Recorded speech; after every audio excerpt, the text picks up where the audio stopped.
Bonjour chers étudiants. Comme vous l'avez vu dans le cours précédent avec votre enseignant Adriane, la franchise universitaire est le garant de la liberté académique, qui permet aux membres de la famille universitaire de travailler et de penser librement sans crainte d'ingérence externe aucune, dans le but de promouvoir et d'encourager la recherche, la découverte et l'innovation. Cependant, cette garantie, à elle seule, ne suffit pas pour arriver à toutes ces fins, car un ensemble de valeurs éthiques, morales et déontologiques doit prévaloir au sein de l'université, pour en faire un lieu de savoir et de prospérité. En quoi consistent les valeurs universitaires ? Quelles sont les implications de ces valeurs et comment influencent-elles notre développement en tant qu'apprenants ? Et comment influent-elles sur la prospérité et l'essor de l'université ? C'est à toutes ces questions que nous allons répondre au long de ce cours, consacré aux valeurs universitaires.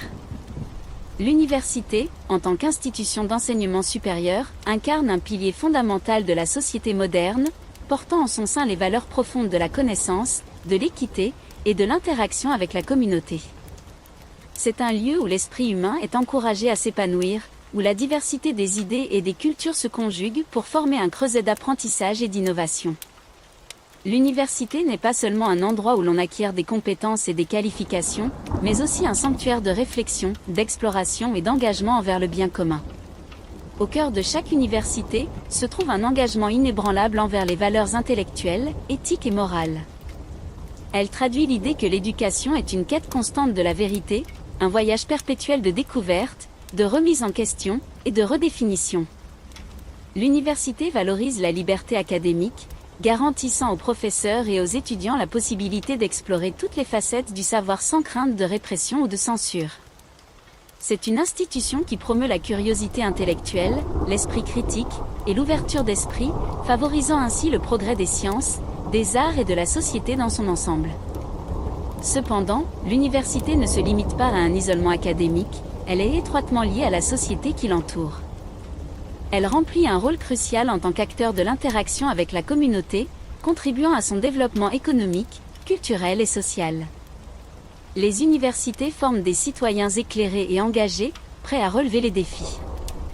De facto, les valeurs constituant la base de l'enseignement sont essentiellement le dévouement à la quête de vérité scientifique, le partage de connaissances, l'autonomie et la liberté de pensée et d'expression, la rigueur dans l'analyse des données et des preuves suivant des syllogismes et des méthodes d'argumentation raisonnée, la collecte des approches d'autrui et l'analyse méthodique des points de vue des tiers. À côté de ces valeurs, l'appartenance à une université nous impose un ensemble de règles éthiques et déontologiques cristallisées dans des valeurs sociales, premièrement, communautaires, deuxièmement, et d'autres d'ordre professionnel, troisièmement. Premièrement, les valeurs sociales. Étant un partenaire actif dans le développement de la société, contribuant à sa prospérité et à son progrès, le lien entre l'université et la société est une synergie essentielle, où l'enseignement, la recherche et le service public se rejoignent pour façonner une société moderne. Les universités sont des moteurs de progrès, fournissant à la société des individus instruits et prêts à l'intégration sociale et professionnelle.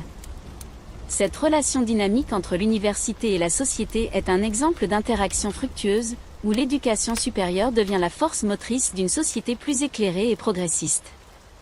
Mais pour arriver à ces objectifs et à ces finalités, un ensemble de valeurs sociales doit être respecté et mis en amont. 1. L'éducation. L'acte d'éduquer va bien au-delà de la simple transmission de connaissances. Il s'agit de la formation complète de l'individu, englobant son développement intellectuel, émotionnel et moral. L'éducation vise à façonner non seulement ce que nous savons, mais aussi qui nous sommes en tant qu'êtres humains, en cultivant notre pensée critique, notre créativité, notre capacité à résoudre des problèmes, et notre compréhension du monde qui nous entoure. 2. La culture. La formation de l'individu atteint sa plénitude lorsque les connaissances acquises sont mises au service du développement culturel. Il ne s'agit pas seulement d'accumuler des faits, mais de les intégrer dans un contexte plus large, de les relier à des idées plus vastes, de les utiliser pour enrichir la compréhension des arts, de l'histoire, de la philosophie et de la société. La culture, dans ce sens, devient le reflet de la connaissance éclairée. 3. Le multiculturalisme. L'université reconnaît la richesse inhérente à la diversité culturelle. Au-delà de la simple tolérance, elle embrasse les autres cultures avec une profondeur d'appréciation, reconnaissant que chaque culture porte en elle des valeurs, des perspectives et des idées dignes d'exploration. Le multiculturalisme devient un moyen de transcender les frontières culturelles pour s'enrichir mutuellement. 4. Le pluralisme. Le pluralisme, c'est reconnaître que les êtres humains sont diversifiés dans leurs croyances, leurs opinions, leurs inclinations et leurs mentalités. Chacun est un individu unique, portant une perspective propre sur le monde.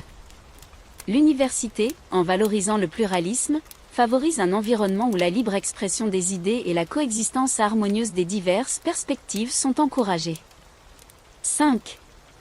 Le travail. Le travail ne se réduit pas à une simple obligation économique, mais détient une valeur sociale indéniable. L'université s'efforce de créer un climat où le travail est non seulement une source de subsistance, mais aussi un moyen d'épanouissement personnel. Le travail valorisé apporte un sens plus profond à la vie de l'individu et contribue à la construction d'une société équilibrée. 6. Le développement technologique. L'université s'engage à la recherche orientée vers le développement technologique, en reconnaissant que l'innovation est un moteur puissant de progrès. Cependant, elle ne se limite pas à la recherche pure, mais se soucie également des implications sociales et éthiques de ces avancées. Elle vise à assurer que les découvertes technologiques bénéficient à l'ensemble de la société. 7. Le bien-être. Veiller au bien-être des membres de la société, sur le plan moral et intellectuel, est une mission fondamentale de l'université. Cela inclut la promotion de la santé mentale, la résolution des dilemmes moraux, et l'encouragement de la réflexion critique. L'université cherche à fournir un environnement où les individus peuvent non seulement survivre, mais aussi prospérer sur les plans émotionnels et intellectuels. Voilà en résumé ce qui concerne les valeurs sociales. Dans ce deuxième élément, nous allons voir l'ensemble des valeurs communautaires. Donc afin que la communauté universitaire soit saine et sereine, et puisse s'épanouir dans un climat de bien-être et de respect, ces acteurs sont tenus d'observer une autre catégorie de règles contenant des valeurs communes à l'ensemble de toute la famille universitaire.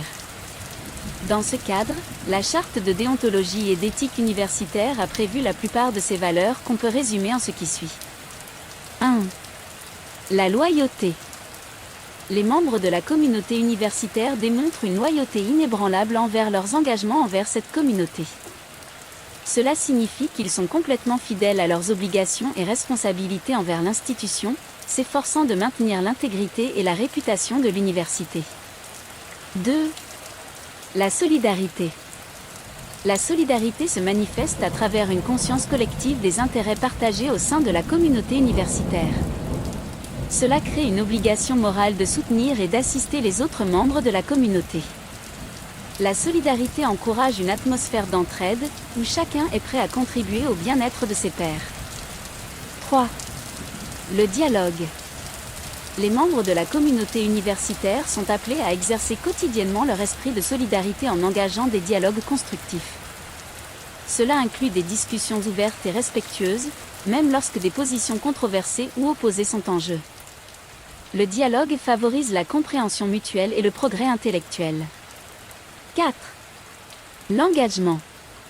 L'engagement représente une attitude proactive où chaque individu, conscient de son rôle au sein de la communauté, renonce à une posture passive pour devenir un acteur actif et un partenaire dans la construction de l'avenir de la communauté universitaire.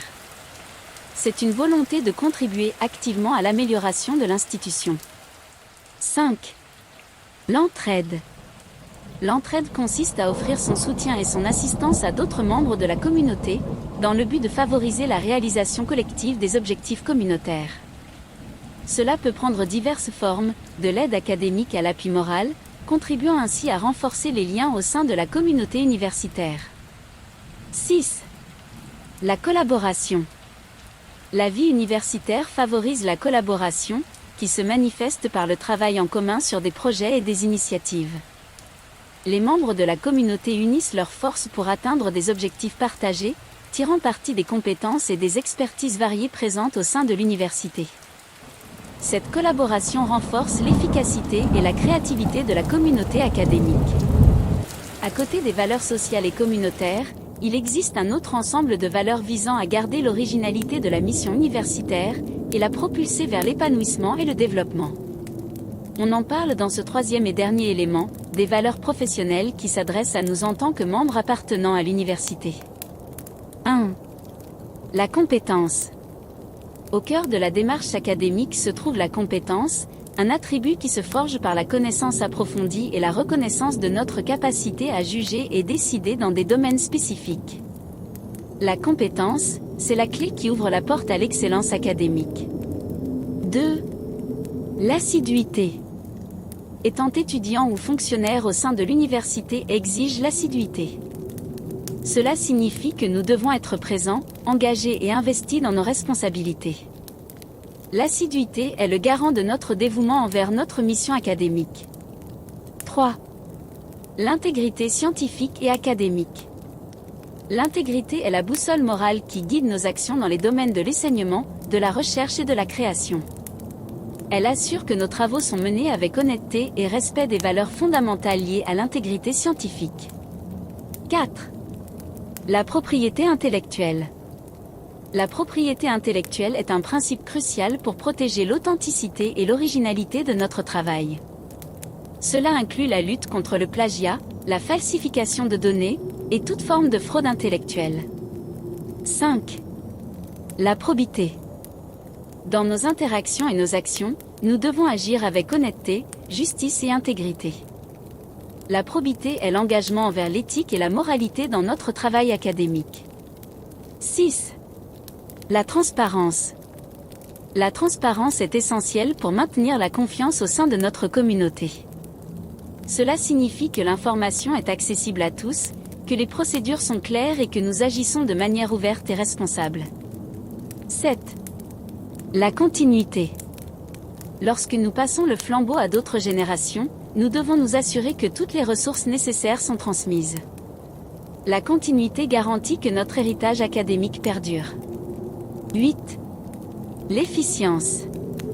L'efficience signifie que nous devons atteindre un rendement optimal tout en minimisant l'utilisation des ressources. C'est un appel à une gestion judicieuse de nos moyens. 9. La diligence. Nous devons accomplir notre travail avec diligence, ce qui signifie que nous devons être attentifs, méticuleux et appliqués dans tout ce que nous entreprenons.